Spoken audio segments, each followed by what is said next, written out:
Welcome to another episode of The Profitable Creative. I am your host, Christian Brim.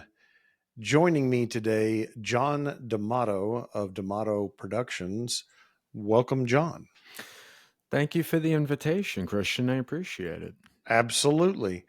I do want to give a shout out to our one listener in Skokie, Illinois. Thank you, Skokie. John, tell us about DeMato Productions, how you got here. How much time do we have for that? As long as you want, sir. As long as you Well, want. once upon a time, I started my working life after graduate school as a television field producer. I worked on a talk show in New York City and then in Stamford, Connecticut. And after 9 seasons of doing that and having a bit of a come to Jesus moment after my mom passed away, I realized that working in that world was no longer a fit for me. And for a couple of years prior to me exiting in 2014, I was shooting headshots and portraits and different kinds of things around my neighborhood, like some street photography, things of that nature. And I figured, well, I really enjoy this. I live in New York City. I'll be a headshot photographer. How hard could that be? There's only 2 in the whole city, I've heard. Right, exactly. 200,000. Right. I didn't have one iota of marketing ability within me at that time, had no idea what the hell I was doing, ended up freaking out pretty much every single day, going into a Starbucks, staring out the window, wondering what the hell did I do with my life and my career. So okay, I'm going to pause real quick here and back up. When you said you had this come to Jesus moment that this wasn't for you, what specifically wasn't for you anymore? I think it was the stress of working on a daytime talk show. It was the content that we were creating. It was very emotional heavy. You know, I worked on the Maury show. So for those familiar with that show, you know what that show is about. Right. And it's dealing with people at it in their worst moments of their life, basically, over and over and over and over again. And it wore me down, if I'm being completely honest. So I can imagine it would. I mean, unless you were just a psychopath and didn't care, which I'm sure there are some that were and didn't. Right. Well, unfortunately, I'm not. So that, that checks out. And, that was part of it. The other part of it was this. It felt like after a while, after doing several thousand interviews, several hundred field pieces, getting on planes and going to all these different parts of the country and shooting all this stuff, it just felt repetitive over and over again, doing the same thing. How many times can you shoot baby B-roll and not want to shoot yourself in the head? It's that kind of thing. So eventually, that's why I actually picked up the camera, because in graduate school, I went to grad school for an MFA in TV production, not because you need paperwork to work in TV, but because I wanted 2 years to screw around and figure out what I wanted to do and give myself that play space where there was no stakes other than getting a piece of paper that no one ever even cared for within the industry that I worked in. No one asked for it? Yeah. No. It wasn't for that. It was literally for the opportunity to, maybe I want to work in a studio environment or a single camera, or maybe I want to be an editor, or I want to focus on writing. And I did the whole rigmarole, went through all the different things, and ultimately single camera field production was my jam. And that's exactly what I did at Maury. And that part was great. And to say that I got worn down, yes, but there were so many amazing lessons about storytelling that I learned there that I Yeah. eventually applied to what I do now.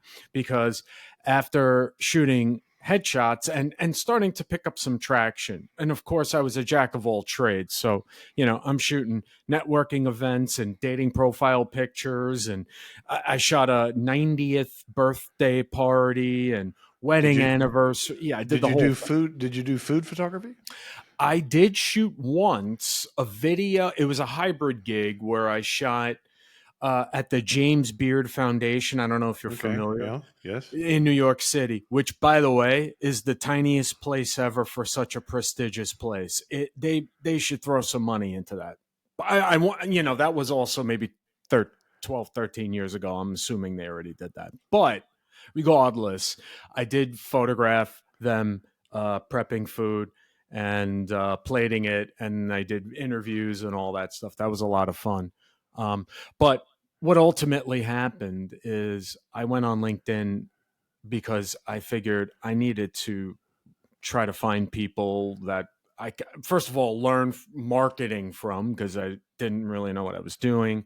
And I stumbled upon this entire industry of people who parade around stages and speak on these topics because they're experts. And I had absolutely no idea that this even existed, because, I was in my own world for all those years. I thought it was that kind of work was just for ex-presidents and Tony Robbins. And then I Right. realized there's a whole thing out there. Right. So as I kind of delved into that a little bit more, the next thing I know, I'm working with these people, photographing them at their events and trying to Hmm. make friends and network and all of that. And one thing led to another. And the next thing you know, I'm applying the way that I photograph these interviews and B-roll and these field pieces for television stuff, and I'm using that skill set for stills, for photography, because it all applies, because visual storytelling is not just moving visuals, it's also Right. the still ones too. Hmm. So um, that's how I ended up getting into branding photography, event photography, and eventually book photography for experts who speak, coach, train, consult, and write books. I hear a lot of videographers talk about storytelling, but you're the first photographer that I've met that talks about storytelling. I'm wondering, do you find a lot of other photographers that share that vision, or are you fairly unique in that space? Well, I mean, to say that I'm the only one would be a bit ridiculous. The truth is, I don't personally know a lot of folks that focus on branding photography um, in the way that I do it. Okay. They're So more, how do you do it? well, a lot of branding photographer, and I'm not saying that all of them do. But it was the thing that of initially kind of pushed me away. Was the photos are beautiful. I'm not saying that the work isn't outstanding in terms of the technical components, the lighting, but the thing that I saw in terms of a gap was that they focused all of their effort on the beauty of the image, the vanity components. Whereas I come from the world of photograph of shooting video of people hysterically crying and ready to throw people out windows, which Right. means not that I want these folks to do that, but more specifically, it's about the power of emotion in storytelling. And it's not just the power of emotion, but it's the importance of being genuine and being yourself, not being posed in front of the camera like it's a fashion shoot or an editorial spread or something, or in beauty.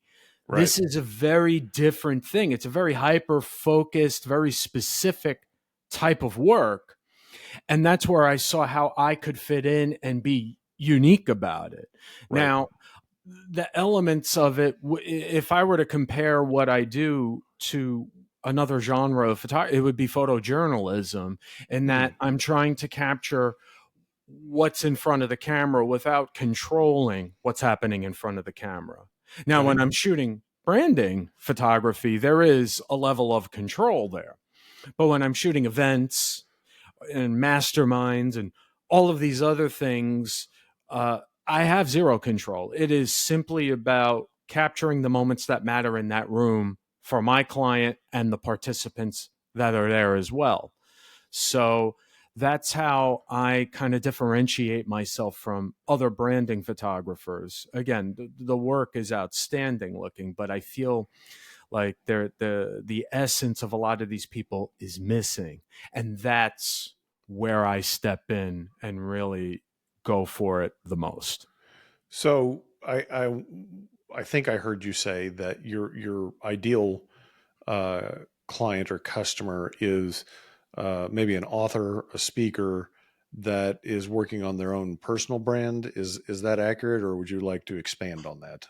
A little bit of an expansion, because there's also professional services. I've Okay. photographed some doctors, cosmetic surgeons, lawyers, accountants, some tech folks, and they're expert adjacent.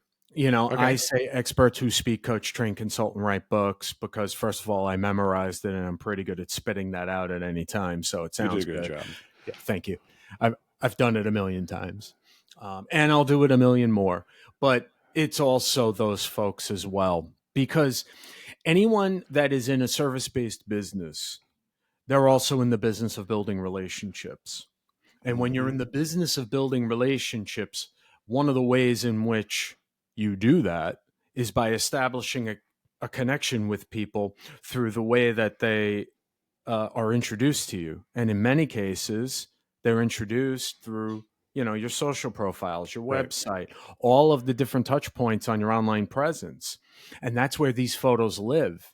And that's why they consistently need to be in line with who you are as a person, who you serve, the problems you solve, and how you solve those problems, so that that consistency means that wherever these people come in through the front door, they're always going to see uh, an they're going to see an actual realistic representation of how you want to be perceived by them, and that's my job to capture that. Do well, let me back up a second. Okay, give me the repeated phrase again of who you help. Slower. I serve experts who speak, coach, train, consult, write books, and are in professional services. People who are service based business owners that need to connect with their audiences through different touch points across their online presence. Okay. Do you find that those people think of what they need from you in terms of personal branding? Is that what they're looking for when they come to you? Yes. Okay. So Yeah. that's the way they define it. um, they define it in a million different ways. I still have people saying, I need headshots. And while headshots are definitely a part of every branding session, it is but one small part. They conflate the headshots with the wider portraits, with the lifestyle portraits. They just say headshots. And Right. I've been trying for 8 years to smack that out of their heads, and I have been unsuccessful, but I'm going to continue to try. Well, I think a lot of professionals like us, uh, we have to get out of our own way sometimes when we're marketing and selling, because we try to define it in terms of how we understand it and what we think we're trying to do, Right. and the way the customer understands it, because they don't necessarily speak the same language or define the problem the same way. I definitely I resonate with what you just said. And I also am of the opinion that there is a part of me that wants to be able to kind of help the people I serve to better understand what Yes. it is that they actually need and what Yes. it exactly is. Because not only does it create an easier path for them to understand why they need to invest in these images, but it's also going to draw more people under the tent in the first place, because now it's more of a well established fundamental overarching principle, as opposed to, you know, these groups of folks see it one way, one group sees it another way, and you kind of have to change the dialogue to be able to meet them where they are. Now, I'm not against meeting people where they are at all. And at the end of the day, if they call them headshots, the world's going to still spin and I'm going to be okay.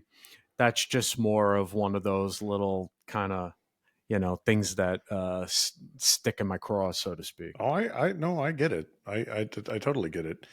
But I think to your point, you have to you have to engage them enough to be able to educate them. So And it's also, you need to understand how they describe their problem, right. because when you talk about it in your content, it has to, for example, perfect example of this. For the first, I would say, out of the 7.5, 8 years that I've been specifically serving experts, professional serve space, that area, I referred to my branding sessions as branded lifestyle portraits. And the Okay. reason was because I hated the fact that personal branding photography had been bastardized, in my opinion, based on how other photographers were using that keyword phrase to be able to get attention for their photography. When you look at it could have been headshot photographers or some other type of portrait photographer, but they were using branding because they know that that's what people would look up most. Right. Um, so I'm not going to do that. I'm going to come up with my own thing. And half the time, 75 to 80% of the time, I'd have to describe to people what the hell branded lifestyle portraits was. And Right. eventually I just came to the conclusion that, what I am doing is personal branding photography. I don't care what other photographers are doing. All I care about is sending a clear signal through the muck and the noise of the internet, of social media, and just get the attention of the people that I want to work with, that I will resonate with, that they can stomach me while I'm behind the camera for 2, 4, or 6 hours, and just get the work done, because ultimately that's what matters most. They have people that they need to serve and help get past what's holding them back, and I want to help them help them. So let's just get it done. And that's what I did. Yeah, and I think that you are a minority in that regard, and having that clarity around what you do and the value proposition and who you're looking for, and I think that's a key component to uh, scalable success Yeah. is defining those things, whatever business you're in. It begins and ends there. If Hmm. you don't know who you serve and the problems you solve, you have a problem. Yes. Because everything that you write, every word that comes out of your mouth, every word that other people that you've worked with, they're going to have a problem to describe how you serve, other than saying, "Oh, he or she takes great photos." Well, what the hell does that mean? That mean that's as if you just got a testimonial that said, "John was amazing. I love all the photos." No one cares. Right. They need to make it about, that's one of my big phrases, is it's not about you. It's about them. And Are you familiar with Donald Miller's work, Story Brand? I'm familiar with Story Brim. I have not read his book though. Okay. I recommend. And I guess his background was as a screenwriter Hmm. and storyteller, and I think it's fascinating how that storytelling component weaves its way through virtually every aspect of our life. It's not just marketing. It's the way you communicate with others, the way you engage others, whether it's your spouse or your employees, or it's a fascinating read. Okay, so who's the most interesting group to interview? I know it's not accountants. So who are your top? People I like to photograph. Yeah, It's not about the group of people, it's about who the people are. I'm yeah, I'm attracted to personalities. I'm right. used to interviewing a wide collection of humanity based on my background. Therefore, when it comes to the types of people I like to work with, it's really about their personality, the way that they express themselves. Mm, I will say one of the main reasons why I like working with experts of all different shapes, sizes, and flavors is because while I'm in the room and my job is clear and I'm pretty busy, the moment the camera comes out of that bag, I'm gleaning a lot of really interesting insights from people hmm. and learning about leadership and sales, branding, Sure. marketing, wellness. So I you do an mean, ongoing interview as you're photographing. yeah, I mean, in my head, I'm taking notes. Sure. I'm gleaning. And the best part about it is it after the session is done or after the event is done and the photos are delivered and I've established a rapport with these people, I actually can pick up the phone in many cases and have a conversation with them and talk to them about what it is that they're an expert in and how I can apply those insights into my own life, my own business. It's killing two birds with one Yeah. stone. It's keeping the lights on and it's enhancing up here. It's pretty amazing. Always learning. Yes. Always learning. That's Yes. that's if you stop learning, you've stopped having fun, but you've stopped growing, and you have to set aside. One colleague of mine describes it as a beginner mindset. So even if you were to interview another photographer or somebody in an adjacent space, Right. is setting aside what you know and just pretending you're a beginner, and what can I learn? My one of my clients, who is a friend of mine, and I've been in many rooms with him where he's been facilitating or speaking. One of the first things that he says at the beginning of every single mastermind or every training is relish rookie mode, and Yes, I it like rookie is, mode. yeah, it's something that you know I've photographed a lot of people. I've been in a wide variety of rooms. My level of confidence when walking into a room, it's no longer can I do this, but whether, how am I going to make this stand out? And, I'm fairly confident in what I do. But at the same time, the moment that those photos are delivered and I review every single photo that I deliver to these clients, I am ruthless at how much I can get better at Mm, everything. Because at the end of the day, there is no mountaintop moment. There is no, a constant leveling up, leveling up, leveling up, getting better. How do I get better? What can I do better next time? Celebrate what, went really well and take that moment of gratitude and feel good. Absolutely. There needs to be that balance. I don't want to just rip myself to shreds, but I definitely do. I mean, I went to an art high school. I went to college for media studies. I went to grad school for TV production. All of these different things were filled with critiques where I was yes, ripped to absolute shreds on a daily basis. I'm used to it. I have very thick skin. I can take it. And I'm my own worst critic. And I like it that way because I don't ever want to get complacent ever. I'm obsessed with what I do because I love it more than anything. And I am, so appreciative and grateful that I gave myself the opportunity to even go down this path. So I never take it for granted. I'm going to pivot a second. So how did you approach pricing in the beginning when you started, and how do you approach pricing now? And a little side story on that. My son is graduating from the University of Oklahoma this in 3 weeks, 2 weeks, and he just had his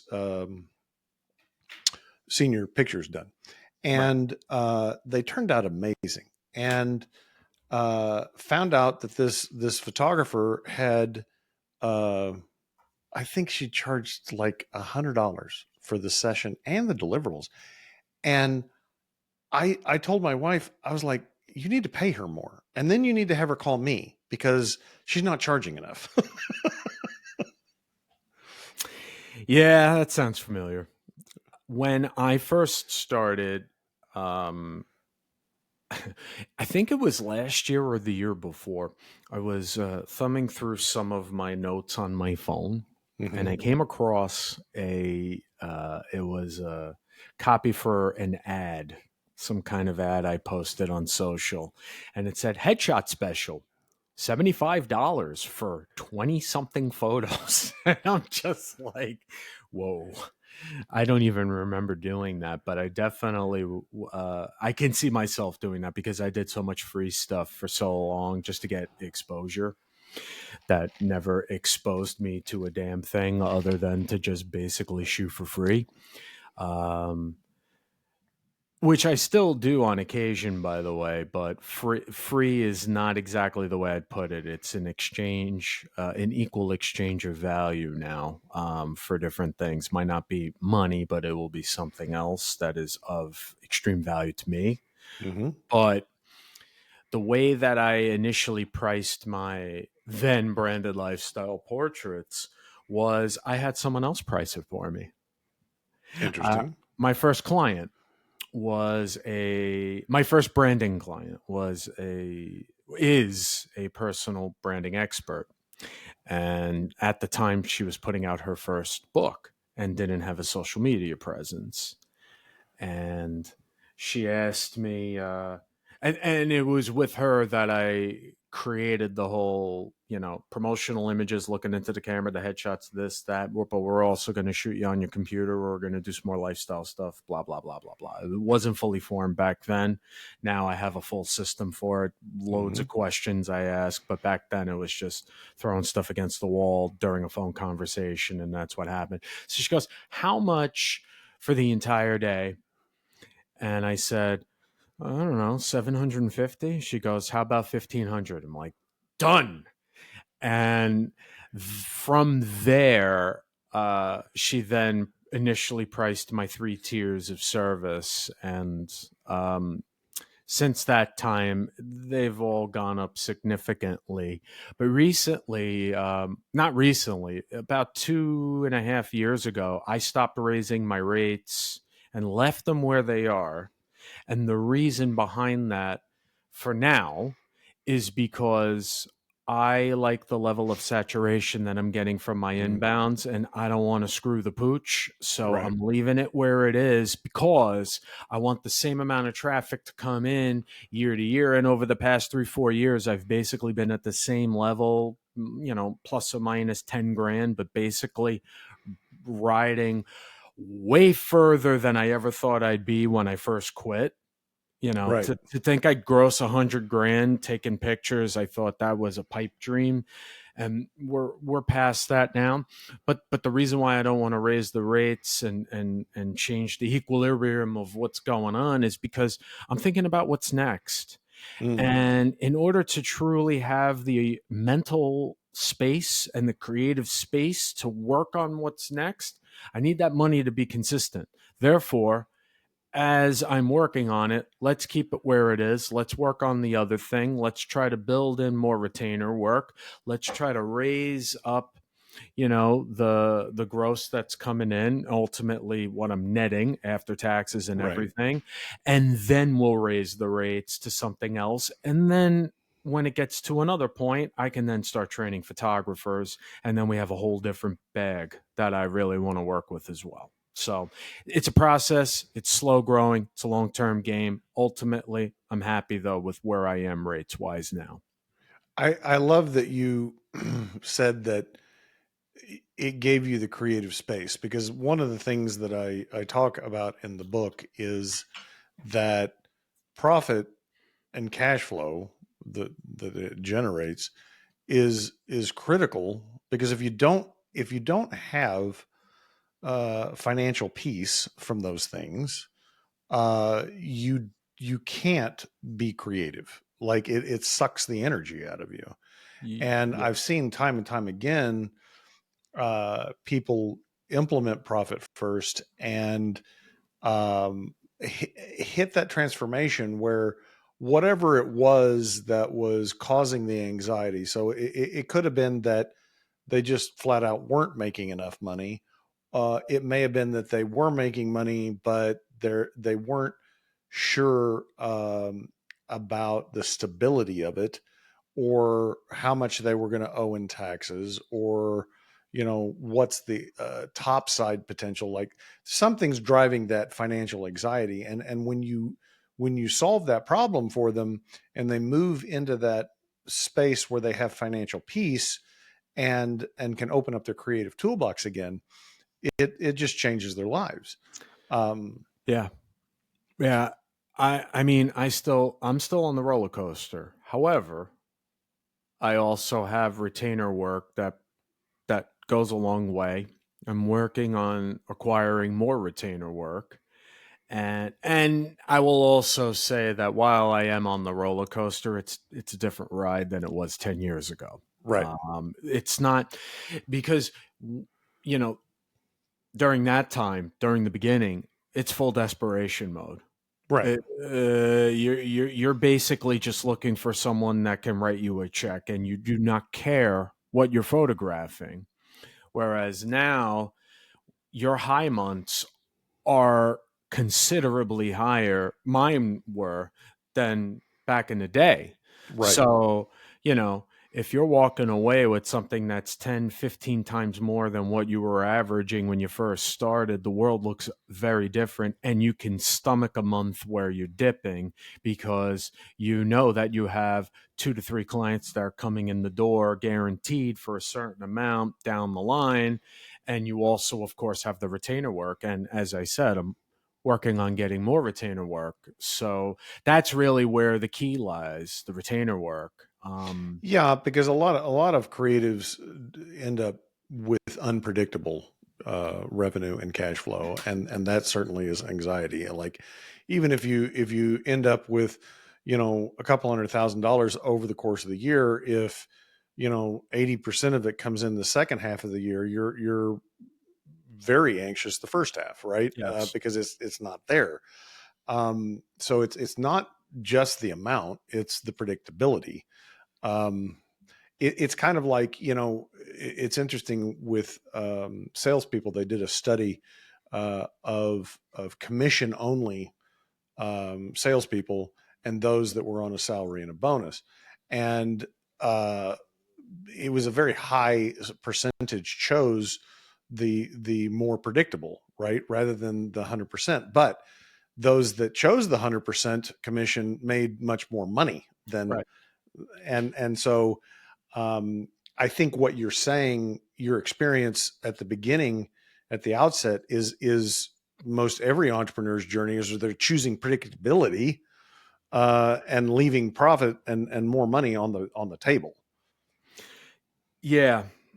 Especially when you're just trying to find your footing. You're trying to Right. find your voice. You're trying to find, like, for a photographer, trying to find your shooting voice, trying to figure out who you want to work with.